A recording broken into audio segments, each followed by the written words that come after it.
ما تحب وترضى بأن تصلي عليه۔ عزیزان گرامی،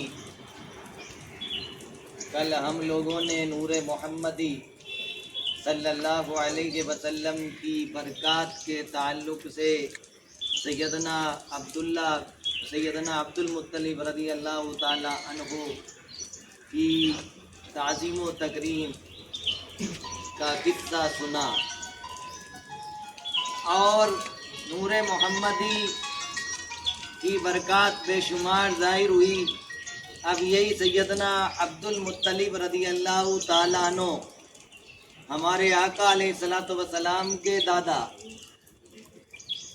چونکہ زمزم کا کنواں جس کی اصل سیدنا اسماعیل علیہ الصلوۃ والسلام سے ہے، وہ ایک مدت تک جاری رہا، پھر وہ کنواں پٹ گیا اور پھر اس کی اصل جگہ کسی کو بھی معلوم نہ رہی، کنواں ایک دم چھپ گیا۔ تو سیدنا عبد المطلب رضی اللہ تعالیٰ عنہ کو خواب میں وہ جگہ دکھائی گئی جہاں پہ زمزم کا کنواں تھا۔ سیدنا عبد المطلب رضی اللہ تعالیٰ عنہ نے جگہ کے مطابق کنویں کی کھدائی شروع کی تو قریش رکاوٹ بنے۔ اس وقت سیدنا عبد المطلب رضی اللہ تعالیٰ عنہ نے قسم کھائی کہ اگر میرے 10 بیٹے ہوں اور یہ کنویں کی کھدائی کا کام پورا ہو تو میں ایک بیٹے کو اللہ کی راہ میں قربان کروں گا۔ سیدنا عبد المطلب رضی اللہ تعالی عنہ کے اس وقت صرف ایک لڑکا تھا۔ اللہ تبارک و تعالی نے ان کی اس مراد کو پورا کیا، یعنی زمزم کا کنواں بھی کھدا اور زمزم کے کنویں سے پانی نکلا، اور آپ کو 10 بیٹے اللہ تعالیٰ نے دیے۔ جب یہ قسم آپ کی پوری ہوئی، جب یہ مراد پوری ہوئی تو انہوں نے قسم پورا کرنے کی غرض سے 10 بیٹوں کا قرعہ کیا۔ قرعہ اندازی میں نام سیدنا عبداللہ رضی اللہ تعالیٰ عنہ کا نکلا۔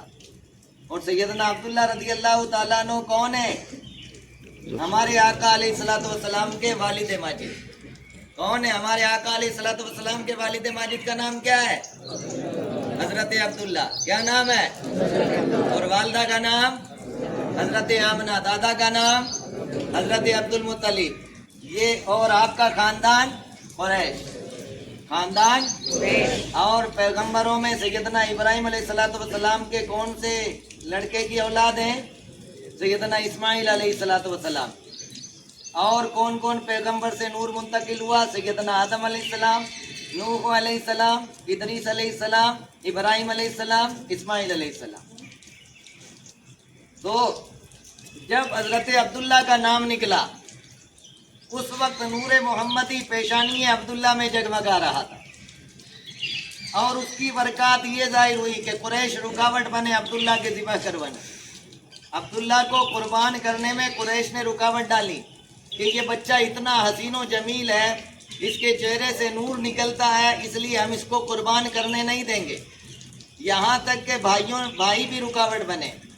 تو پھر معاملہ ایک کائنہ کے پاس گیا کہ اس کا کوئی حل بتا۔ تو اس نے بتایا کہ قرآن اندازی آپ کرتے جاؤ، 10 اونٹ لکھیے ایک طرف اور ایک طرف عبداللہ کا نام، جب تک عبداللہ کا نام نہ آئے تب تک ایسا کرتے رہو۔ یہی کام کیا گیا۔ 100 اونٹ ہونے پر قرآن اونٹوں کے نام نکلا۔ اس طریقے سے عبداللہ کا فدیہ 100 اونٹوں کے ذریعے سے دیا گیا اور 100 اونٹوں کی قربانی کی گئی۔ اور یہ نور محمدی کی برکات حضرت عبداللہ پر ظاہر ہوئی کہ وہ قربان کیے جا رہے تھے لیکن ان کو قربان نہیں کر سکا۔ تو حضور علیہ الصلوۃ والسلام فرماتے ہیں کہ انا ابن الذبیحین، میں 2 ذبیحوں کا بیٹا ہوں۔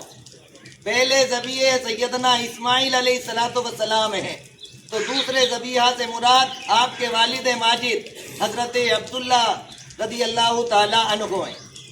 تو یہ نور محمدی کی برکات تھی جو آپ کے اس خاکدان گیتی پر ظہور ہونے سے پہلے ظاہر ہوئی تھی۔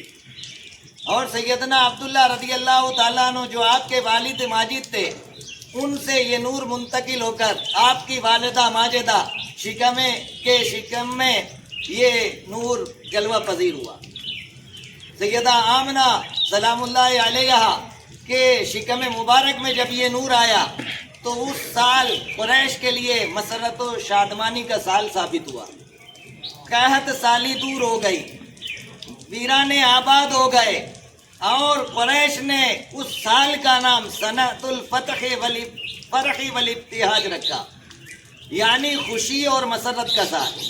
جس سال ہمارے آقا علیہ الصلوۃ والسلام اپنی والدہ ماجدہ سیدہ آمنہ رضی اللہ تعالی عنہا کے شکم میں آئے، اس سال کا نام کیا رکھا گیا؟ خوشی اور مسرت کا سال. کیا نام رکھا گیا؟ کیا نام رکھا گیا؟ خوشی اور مسرت کا سال. کیوں؟ اس لیے کہ جس سال آپ اپنی ماں کے شکم میں آئے اس سال بہت خوشیاں آئی، قحط سالی دور ہوئی، اور پھر سیدہ آمنہ رضی اللہ تعالی عنہا کے شکم میں ابھی 2 ماہ کے ہی تھے کہ آپ کے والد کا سایہ سر سے اٹھ گیا، یعنی حضرت عبداللہ رضی اللہ تعالی عنہ کا انتقال ہو گیا. وہ بھی مدینہ منورہ میں تجارت کی غرض سے شام کے سفر پر گئے تھے. طبیعت خراب ہوئی تو مدینہ منورہ میں اپنے ماموں کے یہاں چلے گئے، اور وہیں پہ اس دار فانی سے دار جاودانی کی طرف کوچ کر گئے. سیدہ آمنہ رضی اللہ تعالی عنہا فرماتی ہیں کہ جو دیگر ماؤں کو حمل کے ایام کے دوران تکلیف ہوا کرتی ہے، مجھے کبھی ایسی کوئی تکلیف نہیں ہوئی. یہاں تک کہ کچھ دنوں کے بعد ایک آنے والا کہتا ہے کہ تیرے شکم میں کوئی عام بچہ نہیں ہے بلکہ وہ کل جہاں کا سردار ہے، اس کا نام محمد رکھنا صلی اللہ تعالی علیہ وسلم. تو اب نور محمدی شکم آمنہ میں تھا. پھر جب ظہور پذیر ہوا تو پھر پورا عالم جگمگا اٹھا، اور 4 ایسے آثار ظاہر ہوئے کہ ایسے لگ رہا تھا جیسے آسمان سے تارے زمین پر آ گئے ہوں، اور سارے بت سجدے میں، سارے بتوں نے سر جھکا لیا، اور فارس کا آتش کدا جو کئی برسوں سے چل رہا تھا اس کی آگ بجھ گئی. تو یہ واقعات رون اور نوشیروان بادشاہ ایران کے محل کے 14 کنگورے گر پڑے.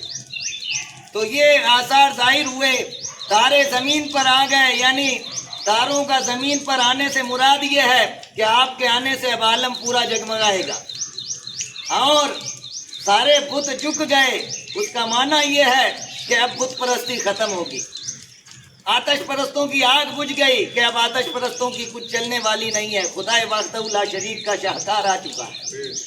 تو اب اس نوشیروان کے 14 کنگورے گر گئے کہ اب ایران کی بادشاہت کہ اس کے ہمسر آج کوئی بادشاہت نہیں ہے، وہ ختم ہو کر کے رہے گی.